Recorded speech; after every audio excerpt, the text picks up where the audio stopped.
প্রিয় দর্শক, হাদিকে যেরকম গুলি করার আগে হাদিকে যেরকম হুমকি দেওয়া হতো, বিভিন্ন ফোন নাম্বার থেকে, বিদেশি নাম্বার থেকে সে হুমকি পেয়ে আসছিল কয়েকদিন থেকেই। তাকে মেরে ফেলা হবে, তারপরে পরিবারকে অপমান করা হবে, অপদস্থ করা হবে, বাড়িঘর পুড়িয়ে দেওয়া হবে। ঠিক তেমনি এখন ভারত থেকে হাদির চিকিৎসকদের হুমকি দেওয়া হচ্ছে। কিন্তু আমরা কি এই চিকিৎসকদের কি নিরাপত্তা দিতে পারবো? আমরা হাদিকে নিরাপত্তা দিতে পারিনি। আমরা জানতাম যে হাদির উপর হুমকি হাদিকে হুমকি দেওয়া হচ্ছে এটা মানে সবাই জানতো। কিন্তু রাষ্ট্রীয়ভাবে আমরা কোন ব্যবস্থা নিতে পারিনি। ইভেন গোয়েন্দা সংস্থা মানে হাদি তো নিজেই বলেছে, অন্যরাও বলেছে হাদির জীবনের হুমকি আছে এবং তাকে হুমকি দেওয়া হচ্ছে। তো আমাদের রাষ্ট্র থেকে কোনো ব্যবস্থাই নেওয়া হয়নি তাকে নিরাপত্তা দেওয়ার জন্য এবং কি এই হুমকি বন্ধ করার জন্য বা এটা নিয়ে কোনো তদন্তও করা হয়নি। কারা হুমকি দিচ্ছে, কি উদ্দেশ্যে হুমকি দিচ্ছে, যার জন্য হাদির আজকে এই পরিস্থিতি। ঠিক একই পরিস্থিতি হাদির চিকিৎসকদেরও। যে ভারত থেকে তাদেরকে হুমকি দেওয়া হচ্ছে প্রতিনিয়ত। এখন আমাদের গোয়েন্দা বাহিনী বা আমাদের রাষ্ট্রীয়ভাবে সেই ব্যবস্থা নিবে কিনা? যে উনারা তো স্পষ্টভাবে বলছেন যে ভারত থেকে চিকিৎসকদের হুমকি দেওয়া হচ্ছে বিভিন্ন নাম্বার থেকে। সেই নাম্বারগুলো তো একটু যাচাই-বাছাই করলে বের হয়ে আসতে পারে যে কারাই হুমকি দিচ্ছে এবং তাদের হুমকি যারা হুমকি দিচ্ছে তাদের সাথে হাদির যেই উম আ যিনি গুলি করেছেন, হত্যা করার চেষ্টা করেছেন হাদিকে, যে সে ফয়সাল, সেই ফয়সালের সাথে নিশ্চয়ই যোগসাজশ। সেই ফয়সালের লোকজনই নিশ্চয়ই হাদিকে মানে হাদির চিকিৎসকদেরকে এখনো হুমকি দিচ্ছে। তো এখানে আসলে আমাদের দেশ যদি এই নিরাপত্তাগুলো নিশ্চিত না করে তাহলে আ বাংলাদেশের মানুষের আসলে সাধারণ মানুষের নিরাপত্তা কোথায়? সেটা কিন্তু প্রশ্ন এসে যায়। এবং বাংলাদেশের আইনশৃঙ্খলা বাহিনী যদি বাংলাদেশের এই যে ডাক্তার বা হাদিদের মতো নেতাদের নিরাপত্তা দিতে না পারে, তাহলে বাংলাদেশে আসলে কোনো মানুষই নিরাপদ না। এটাই আমাদের ধরে নিতে হবে। যে নিউজটির ব্যাপারে কথা বলছিলাম সেখানে আমাদের পত্রিকার একটি নিউজ।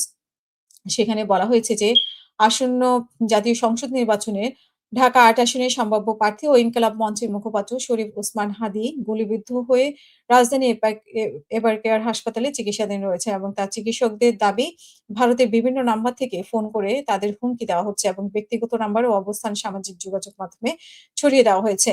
এবং আজকেই এক প্রেস ব্রিফিং এ শারীরিক অবস্থা তুলে ধরেন হাদীর এবং মেডিকেল বোর্ডের সভার আগেই হাদির রিপিট সিটি স্ক্যান করা হয় এবং আ উম আ এতে মস্তিষ্কের তীব্র পানি জমা আরকি। মস্তিষ্কে পানি জমা, তারপরে অক্সিজেনের ঘাটতি এবং কিছু অংশে ছিটা রক্ত জমাট বাঁধার লক্ষণ পাওয়া গেছে। চিকিৎসকদের মতে সর্বশেষ সিটি স্ক্যান অনুযায়ী হাদির মস্তিষ্কের অবস্থা অত্যন্ত আশঙ্কাজনক।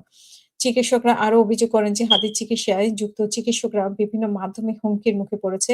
তাদের ভাষ্য অনুযায়ী ভারত থেকে ধারাবাহিকভাবে ফোন করে ভয়ভীতি দেখানো হচ্ছে। পাশাপাশি চিকিৎসকদের মোবাইল নাম্বার বিভিন্ন গ্রুপে ছড়িয়ে দেওয়া হচ্ছে এবং পরিবার ও বাসার অবস্থান ট্র্যাক করার চেষ্টা করা চলছে। এদিকে উন্নত চিকিৎসার জন্য হাদির বিদেশ নেওয়ার বিষয়টি বিবেচনায় রয়েছে বলে জানান চিকিৎসক। তবে এ বিষয়ে এখনো কোনো চূড়ান্ত সিদ্ধান্ত নেয়নি। মেডিকেল বোর্ডের একটি কেস সামারি প্রস্তুত করছে এবং কিন্তু রোগীদের বিদেশে স্থানান্তরের মতো শারীরিক স্থিতিশীলতা আছে কিনা তা নিয়ে সংশয় প্রকাশ করেন তিনি। তার মানে বোঝা যাচ্ছে যে হাদির অবস্থা এখনো স্থিতিশীল না এবং হাদির অবস্থা আশঙ্কাজনক সেটা ডাক্তারই বলছে। সো আমরা প্রায় সময় নিউজ দেখি যে হাদির অবস্থা ভালোর দিকে। এগুলো আ না ছড়িয়ে আসলে হাদির যে বাস্তব অবস্থা সেই বাস্তব অবস্থাই আমাদের তুলে ধরা উচিত। এবং আইনশৃঙ্খলা বাহিনী অবশ্যই ব্যাপারটা নজর দিবেন। আ আর যাতে হাদির মতো অবস্থা কারো না হয়। এখন সেই ডাক্তারদের পরিবারও ঝুঁকির মধ্যে আছে। ডাক্তাররাও ঝুঁকির মধ্যে আছে। তো যারা হাদিকে মেরে ফেলার চেষ্টা করেছিল, তারা এখনো চেষ্টা চালিয়ে যাচ্ছে এবং যাদের লিস্ট টার্গেট করা হয়েছে, লিস্ট করা আছে টার্গেট অনুযায়ী, তাদেরও মানে এগুলো আসলে গোয়েন্দা সংস্থার কাজ এবং আইনশৃঙ্খলা বাহিনীর কাজ যে এগুলো খুঁজে বের করে তাদের নিরাপত্তার ব্যবস্থা করা এবং সেই মানে যারা হুমকি দিচ্ছে, যারা লিস্ট করছে তাদেরকে খুঁজে বের করে তাদের ব্যবস্থা নেওয়া। আশা করি যে আমরা এটার সুব্যবস্থা পাবো। আমাদের রাষ্ট্রের কাছে আশা করা ছাড়া তো আর কিছু করার নেই।